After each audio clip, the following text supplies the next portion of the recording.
In a world where most people fit in, there are those who stand out by just being themselves, filled with wonder, ready to wander. We call them mavericks, and a maverick needs a machine unlike any other. Two beats, but one heart. Two wheels, but one journey. Together, they ride towards the extraordinary. Together, they're unforgettable. When a maverick meets the maverick, it is just the beginning.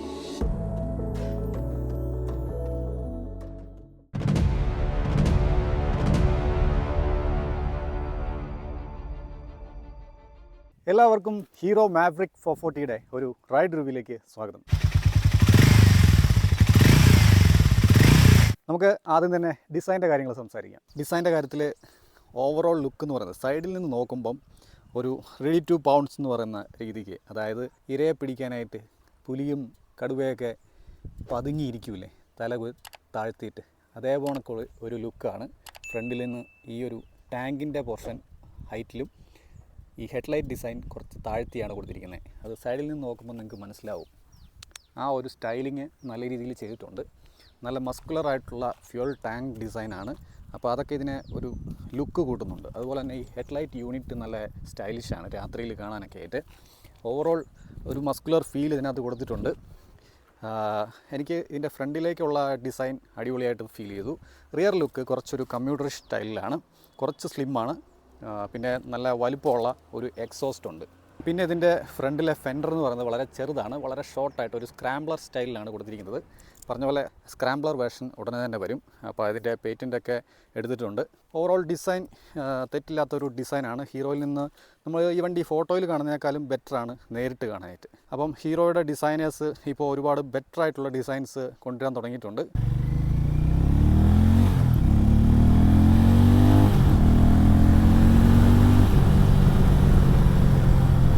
വണ്ടി വളരെ പവർഫുള്ളാണ്, ക്യുക്കാണ്. ആ ഒരു initial pickup അടിപൊളിയാണ്. അപ്പം എൻജിൻ്റെ കാര്യം നമുക്ക് ഇനി സംസാരിക്കാം. പെർഫോമൻസിൻ്റെ കാര്യത്തിൽ ഒരു രക്ഷയില്ല. ഇതിൻ്റെ മെയിൻ സംഭവം ഇരിക്കുന്നത് ഇതിൻ്റെ ലോ ആൻഡ് ടോർക്കിലാണ്. ഒരു 440cc SOHC oil cooled long stroke എഞ്ചിനാണ്. പ്രത്യേകിച്ച് ഒന്നുകൂടെ പറയുകയാണ്, ലോങ് സ്ട്രോക്ക് എഞ്ചിനാണ്. അപ്പോൾ ലോങ് സ്ട്രോക്ക് എഞ്ചിൻ ഓടിക്കേണ്ടത് ഞാനിപ്പോൾ ഓടിച്ച് കാണിച്ച പോലെയല്ല, വളരെ ഇതുപോലെ റിലാക്സ്ഡ് ആയിട്ടാണ് ഓടിക്കേണ്ടത്. എന്നാലാണ് അതിൻ്റെ ഒരു സ്മൂത്ത് അല്ലെങ്കിൽ റൈഡ് എൻജോയ് ചെയ്യാൻ പറ്റുള്ളൂ. അങ്ങനെ ഓടിക്കാൻ വേണ്ടി ബിൽഡ് ചെയ്തിരിക്കുന്ന ഒരു എഞ്ചിനാണ് ലോങ് സ്ട്രോക്ക് എഞ്ചിൻ എന്ന് പറയുന്നത്. അപ്പം 440cc ആണെന്ന് ഞാൻ പറഞ്ഞു.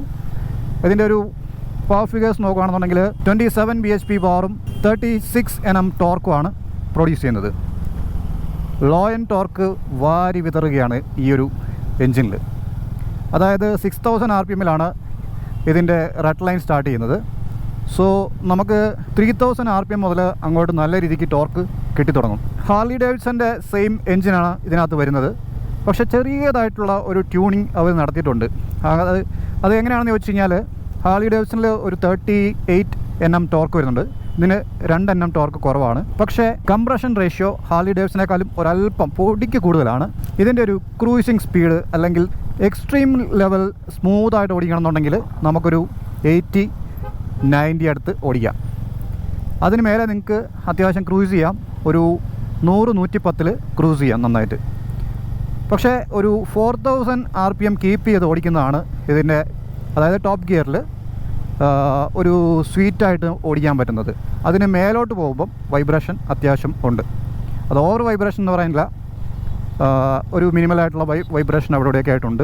കുറച്ചുകൂടെ റിഫൈൻമെൻറ്റ് ബെറ്റർ ആക്കാരെന്ന് തോന്നി. പിന്നെ നമ്മളൊരു 30 അതിന് താഴോട്ടുള്ള സ്പീഡിൽ ഓടിക്കുമ്പോഴും നമ്മൾ സിറ്റിയിലൊക്കെ ഫസ്റ്റ് ഗിയറിലിട്ട് ഓടിക്കുന്ന സമയത്ത് ചെറുതായിട്ട് അവിടെ ഇവിടെയൊക്കെ വൈബ്രേഷൻ ഉണ്ട്. ഹാൻഡിൽ ബാറിലും സീറ്റിൻ്റെ പോർഷനിൽ ഈ ടാങ്കിൻ്റെ പോർഷനിലായിട്ടാണ് അത് ഫീൽ ചെയ്യുന്നത്. പക്ഷേ നമ്മളത് അരോചകമാക്കുന്ന രീതിയിലുള്ള ഒരു വൈബ്രേഷനൊന്നുമല്ല. നമുക്ക് സ്പീഡ് കൂടുന്തോറും വൈബ്രേഷൻ റെഡ്യൂസ് ആവുന്നുണ്ട്. 70-80 ഒക്കെ നല്ലൊരു സ്പോട്ടാണ്. ഹൈവേയിൽ ക്രൂസ് ചെയ്യാനായിട്ട് അടിപൊളിയാണ്. ഇത് ശരിക്കും ഒരു സിറ്റി ബൈക്കൊന്നുമല്ല, നല്ല ഒരു റോഡ്സ്റ്റർ ഹൈവേയിൽ ക്രൂസ് ചെയ്ത് പോകാൻ വേണ്ടിയിട്ട് ബിൽറ്റ് ചെയ്തിരിക്കുന്ന ഒരു അടിപൊളി വണ്ടിയാണ്. ചെറിയ വൈബ്രേഷൻ ഉണ്ടെന്ന് പറഞ്ഞാലും ഈ വണ്ടിയെ നമുക്ക് ഇഷ്ടപ്പെടും. അതുപോലെയാണ് ഇതിൻ്റെ എൻജിൻ. കാരണം ലോ ആൻഡ് ടോർക്ക് ഉള്ളത് കൊണ്ട് തന്നെ നമുക്ക് എപ്പോഴെപ്പോഴും ഗിയർ ഷിഫ്റ്റിംഗ് ചെയ്യേണ്ടി വരുന്നില്ല. ഹീറ്റിംഗ് ഉണ്ടോ എന്ന് ചോദിച്ചു കഴിഞ്ഞാൽ അത്രത്തോളം ഹീറ്റിംഗ് ഇല്ല. ഒരു 440 cc എൻജിൻ എന്നുള്ള നിലയ്ക്ക് നോക്കുമ്പോൾ ഉള്ള നോർമലായിട്ടുള്ള ഹീറ്റിങ്ങേ ഉള്ളൂ. ബമ്പർ ടു ബമ്പർ ട്രാഫിക്കിൽ ഓടിക്കുന്ന സമയത്ത് മാത്രമേ ഉള്ളൂ ആ ഒരു ഹീറ്റ് ലൈറ്റായിട്ടുള്ളൂ. അത്രത്തോളം ഹെവി ആണെന്ന് എനിക്ക് പറയാനും പറ്റത്തില്ല. കാരണം 440 cc എന്ന് പറയുന്നത് നമ്മൾ കൺസിഡർ ചെയ്യേണ്ടിയിരിക്കുന്നു. പിന്നെ ഇതിൻ്റെ ക്ലച്ചും ഗിയർ ബോക്സും എങ്ങനെയാണെന്ന് ചോദിച്ചു കഴിഞ്ഞാൽ ക്ലച്ച് അത്യാവശ്യം ലൈറ്ററാണ്.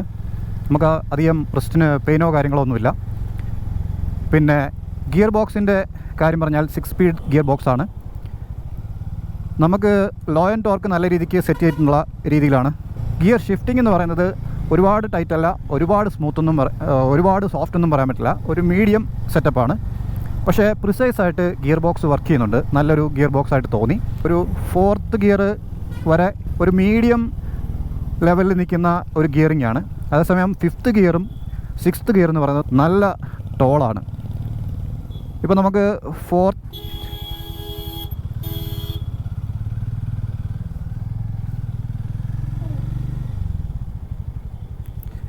പ്രാർത്ഥിക്കാനായിട്ട് ഇങ്ങനെ സഡൻ ബ്രേക്ക് ഇട്ട് ഒരു സിഗ്നലും തരാതെ അമ്പലം കാണുമ്പോഴും പള്ളി കാണുമ്പോഴും ഒക്കെ നമ്മൾ ചെയ്യാറുണ്ട്. ഒരിക്കലും അങ്ങനെ ചെയ്യരുത്. നിങ്ങൾ ആത്മാർത്ഥതയുണ്ടെങ്കിൽ ഞാൻ പറയുന്നത് വണ്ടി സ്റ്റോപ്പ് ചെയ്ത് നിങ്ങൾ അമ്പലത്തിൻ്റെ ഫ്രണ്ടിലോ പള്ളിയുടെ ഫ്രണ്ടിലോ ഒക്കെ എവിടെ പോയാലും പ്രാർത്ഥിക്കണം എന്ന് വെച്ച് കഴിഞ്ഞാൽ 1 മിനിറ്റ് വണ്ടിയിൽ നിന്ന് ഇറങ്ങി നിന്നിട്ട് ഒന്ന് റിലാക്സ് ചെയ്ത് ആത്മാർത്ഥമായി പ്രാർത്ഥിച്ചിട്ട് പോവുക. അല്ലാതെ നിങ്ങളിങ്ങനെ വണ്ടിയിലിരുന്ന് ഇങ്ങനെ സൈഡിലോട്ട് നോക്കിയിട്ട് ദൈവമേ കാത്തോളെ എന്ന് പറഞ്ഞിട്ട് കാര്യമില്ല. അത് നിങ്ങൾക്കും അപകടമാണ്, മറ്റുള്ളവർക്കും അപകടമാണ്. എന്തായിരുന്നാലും ദൈവം കാത്തു. അപ്പോൾ നമുക്കിപ്പോൾ മാറ്ററിലേക്ക് വരാം. ഗിയർ ബോക്സ് എന്തായാലും നല്ലൊരു ഗിയർ ബോക്സ് തന്നെയാണ്. നമുക്ക് ഒരു 65+ ടോപ്പ് ഗിയറിൽ, അതായത് 6th ഗിയറിൽ വളരെ ലൈറ്റായിട്ട് ക്രൂസ് ചെയ്യാൻ പറ്റും. നോക്കിങ് ഒന്നും കാര്യമായിട്ടില്ല. അപ്പോൾ എന്തായിരുന്നാലും ഗിയർ ബോക്സ് ഞാൻ ഹാപ്പിയാണ്. നല്ലൊരു ഗിയർ ബോക്സ് ആയിട്ട് തോന്നി. നല്ല ടോർക്ക് ഫീൽ ചെയ്യും. പിന്നെ എർഗണോമിക്സിൻ്റെ കാര്യം പറയുകയാണെന്നുണ്ടെങ്കിൽ നല്ല കമാൻഡിങ് ആയിട്ടുള്ള ഒരു ഹാൻഡിൽ ബാർ പൊസിഷനാണ്. പൊടിക്കൊരു ലീനുണ്ട്, എന്നാലും നമുക്ക് നല്ല വൈഡാണ്. ഒരു രാജകീയമായ പ്രൗഢി നമുക്ക് ഓടിക്കുന്നവർക്ക് തോന്നും. നല്ല വൈഡായിട്ടുള്ള ഹാൻഡിൽ ബാറാണ്. അത്യാവശ്യം ഒരു സെമി അപ്രൈറ്റ് ആയിട്ടുള്ള ഹാൻഡിൽ ബാർ ഡിസൈനാണ്. ഫുഡ് പ്ലഗിൻ്റെ പൊസിഷൻ എന്ന് പറഞ്ഞത് ഒരു സെമി സെൻറ്റർ സെറ്റ് എന്ന് പറയാം. ഇതുപോലുള്ള റോഡുകളിലൊക്കെ ഓടിക്കാൻ നല്ല സുഖമാണ്. സ്മൂത്തായിട്ടിങ്ങനെ സ്ലോയിൽ പോകാൻ നല്ല രസമാണ്. സീറ്റ് ഹൈറ്റ് ഒരു 803 mm. നോർമൽ ബൈക്കിലൊക്കെ വരുന്ന പോലെയുള്ള സീറ്റ് ഹൈറ്റാണ്. അപ്പോൾ ഒരു മീഡിയം ഹൈറ്റ് ഉള്ളവർക്ക് വളരെ കംഫർട്ടബിൾ ആയിരിക്കും. ഹൈറ്റ് ഉള്ളവർക്കും കംഫർട്ടബിൾ ആയിരിക്കും.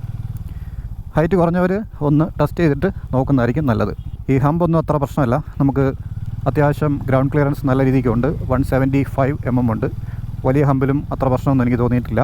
പിന്നെ സീറ്റിൻ്റെ കാര്യത്തിൽ ഇവിടെ റൈഡറിന് അത്യാവശ്യം കംഫർട്ടബിൾ ആയിട്ടുള്ള സീറ്റാണ്. പില്ലിന് അത്രത്തോളം കംഫർട്ടബിൾ ആണെന്ന് എനിക്ക് തോന്നുന്നില്ല. കാരണം ഇത് കുറച്ച് നാരോ ആണ്. ഇത്തിരി സൈസ് ഉള്ളവർക്കൊക്കെ ഇത്തിരി ബുദ്ധിമുട്ടായിരിക്കും. മെലിഞ്ഞിട്ടിരിക്കുന്നവർക്ക് വലിയ കുഴപ്പമില്ല എന്ന് എൻ്റെ ഒരു അഭിപ്രായം. പില്ലിയൻ ഫുട്ട് റെസ്റ്റ് എന്ന് പറയുന്നത് കുറച്ച് താഴ്ന്നാണ്. ഈ എക്സോസ്റ്റ് ഫ്ലാറ്റ് ആയതുകൊണ്ട് തന്നെ കംഫർട്ടബിളായിട്ട് ഇരിക്കാനായിട്ടുള്ള ഒരു ഫെസിലിറ്റി അതിനകത്തുണ്ട്. 13.5 ലിറ്ററാണ് ഇതിൻ്റെ ഫ്യൂൽ ടാങ്ക് കപ്പാസിറ്റി. വലിയൊരു ടാങ്ക് ഡിസൈനാണ്. പിന്നെ ഈ വണ്ടിയുടെ മൈലേജ് എന്ന് പറയുന്നത് എനിക്ക് ഏകദേശം ഒരു യൂഷ്വൽ റൈഡിൽ നമുക്ക് കിട്ടുന്ന മൈലേജ് ഫിഗർ എന്ന് പറയുന്നത് ഒരു 25 to 30 ഇടയ്ക്കാണ്.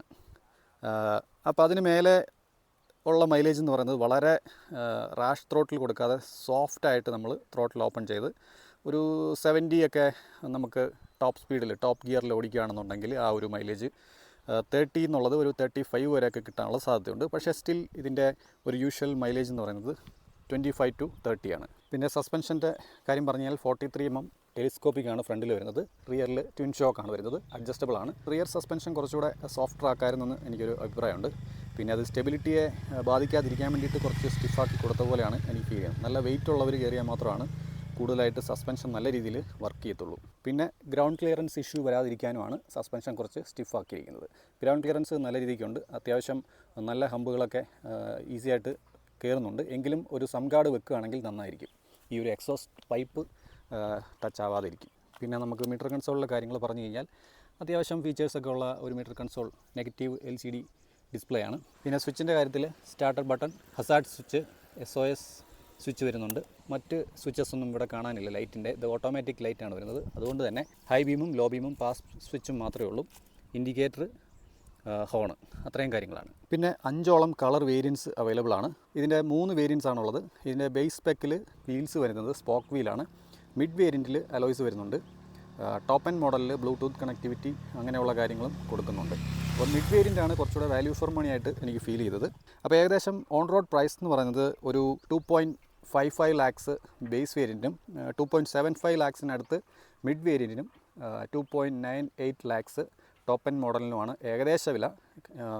കറക്റ്റായിട്ട് അറിയാവുന്നവർ ഒന്ന് മെൻഷൻ ചെയ്താൽ നന്നായിരിക്കും, അത് മറ്റുള്ളവർക്ക് യൂസ്ഫുൾ ആയിരിക്കും. പിന്നെ സീറ്റ് ഹൈറ്റ് എന്ന് പറയുന്നത് 803 mm ആണ്. അതൊരു നോർമൽ സീറ്റ് ഹൈറ്റ് ആണ്. 187 കിലോ ആണ് ഇതിൻ്റെ വെയിറ്റ് എന്ന് പറയുന്നത്. വെയിറ്റിൻ്റെ കാര്യം പറയുമ്പം ഹാൻഡ്ലിങ്ങിനെ പറ്റി പറയുകയാണെങ്കിൽ വെയിറ്റ് നല്ല രീതിയിൽ ഫീൽ ചെയ്യുന്നുണ്ട്. അത് എൻജിൻ നല്ല ഹെവിയാണ്. അതുപോലെ തന്നെ മറ്റ് ബോഡി പാർട്സുകളൊക്കെ കൂടുതലും മെറ്റൽ ഫിനിഷ് ആയതുകൊണ്ട് തന്നെ നല്ല വെയിറ്റ് ഉണ്ട്. വണ്ടിക്ക് യു ടേൺ ഒക്കെ എടുക്കുന്ന സമയത്ത് സ്ലോയിൽ ഓടിക്കുമ്പം നമ്മൾ കുറച്ചൊന്ന് ശ്രദ്ധിച്ച് എടുക്കേണ്ടി വരും. പാർക്കിംഗ് സ്പേസിൽ നമുക്ക് എടുക്കുന്ന സമയത്തും കുറച്ചൊരു വെയിറ്റ് നമുക്ക് ഫീൽ ചെയ്യുന്നതായിട്ട് എനിക്ക് തോന്നിയിട്ടുണ്ട്. അതർവൈസ് കുഴപ്പമില്ല. നമ്മൾ റൈഡിങ് ചെയ്യുന്ന സമയത്ത് ഹാൻഡ്ലിങ് അത്ര പ്രശ്നമില്ല. സ്റ്റിൽ നമുക്ക് ഒരു സ്ലോ സ്പീഡിലൊക്കെ പോകുന്ന സമയത്ത് കുറച്ചൊരു എഫേർട്ട് ഇടേണ്ടി വരുന്നുണ്ട്. പക്ഷേ ഹൈ സ്പീഡിൽ സൂപ്പർബായിട്ടുള്ള സ്റ്റെബിലിറ്റിയും അതുപോലെ തന്നെ ഹാൻഡ്ലിങ്ങും ഈസി ആയിട്ട് ഫീൽ ചെയ്യും. പിന്നെ ടയേഴ്സിൻ്റെ കാര്യം പറയുകയാണെങ്കിൽ ഫ്രണ്ടിൽ 110 സെക്ഷനും റിയറിൽ 140 സെക്ഷനുമാണ്. MRFൻ്റെ റേഡിയൽ ടയേഴ്സാണ്. അത്യാവശ്യം ഗ്രിപ്പൊക്കെ നല്ല രീതിക്ക് കിട്ടുന്നുണ്ട്. ഈ വണ്ടിയുടെ ഒരു ലുക്കിന് ചേർന്ന ടയേഴ്സ് തന്നെയാണ് കൊടുത്തിരിക്കുന്നത്. നല്ല കംഫർട്ടബിൾ ആയിട്ടുള്ള ടയേഴ്സാണ്. പിന്നെ ബ്രേക്കിങ്ങിൻ്റെ കാര്യം പറയുമ്പം 320 mm ഡിസ്ക്കാണ് ഫ്രണ്ടിൽ വരുന്നത്. അതുപോലെ വൈബ്രയുടെ ഫ്ലോട്ടിംഗ് കാലിപ്പേഴ്സാണ് ഫ്രണ്ടിൽ. റിയറിൽ 240 mm ഡിസ്ക്കാണ് വരുന്നത്. എന്തായിരുന്നാലും ബ്രേക്കിംഗ് പ്രോഗ്രസീവാണ്. ബ്രേക്ക് ബൈറ്റ് എന്ന് പറയുന്നത് അത്യാവശ്യം കോൺഫിഡൻ്റ് ആയിട്ടുള്ള ഫീഡ്ബാക്ക് നമുക്ക് കിട്ടുന്നുണ്ട്. ബ്രേക്കിംഗ് കേപ്പബിലിറ്റി കുഴപ്പമൊന്നുമില്ല. പിന്നെ ഇതിൻ്റെ ബിൽഡ് ക്വാളിറ്റിയുടെ കാര്യം പറയുകയാണെന്നുണ്ടെങ്കിൽ ഓവറോൾ ബിൽഡ് ക്വാളിറ്റി വലിയ തെറ്റില്ലാത്ത രീതിയിൽ ഒരു പ്രീമിയം ലുക്കൊക്കെ കൊടുക്കുന്ന തരത്തിൽ തന്നെയാണ് ഡിസൈൻ ചെയ്തിരിക്കുന്നത്. എങ്കിലും ചില പ്ലാസ്റ്റിക് പാർട്സുകളും അതുപോലെ വയറിംഗ് കിറ്റുകളൊക്കെ കുറച്ചുകൂടെ എക്സ്പോസ്ഡ് ആണ്. അത് അല്പം കൂടെ ബെറ്റർ ആകാരം തോന്നി. സ്റ്റിൽ ഓവറോൾ അത്യാവശ്യം ക്വാളിറ്റിയുള്ള ഫിനിഷ് നമുക്ക് ഫീൽ ചെയ്യുന്നുണ്ട്. പിന്നെ ഇതിൻ്റെ വാറണ്ടി എന്ന് പറയുന്നത് 5 years അല്ലെങ്കിൽ 70,000 കിലോമീറ്ററാണ്. 3 ഫ്രീ സർവീസ് അവൈലബിൾ ആണ്. അതുപോലെ ഫസ്റ്റ് സർവീസ് എന്ന് പറയുന്നത് 500 കിലോമീറ്ററിലും പിന്നെ എല്ലാ 5000 കിലോമീറ്റർ കൂടുമ്പോഴാണ്. പിന്നെ പെയ്ഡ് സർവീസ് 10,000 കിലോമീറ്ററിൽ വെച്ചിട്ടാണ് ചെയ്യണമെന്നാണ് യൂസർ മാനുവലിൽ പറയുന്നത്.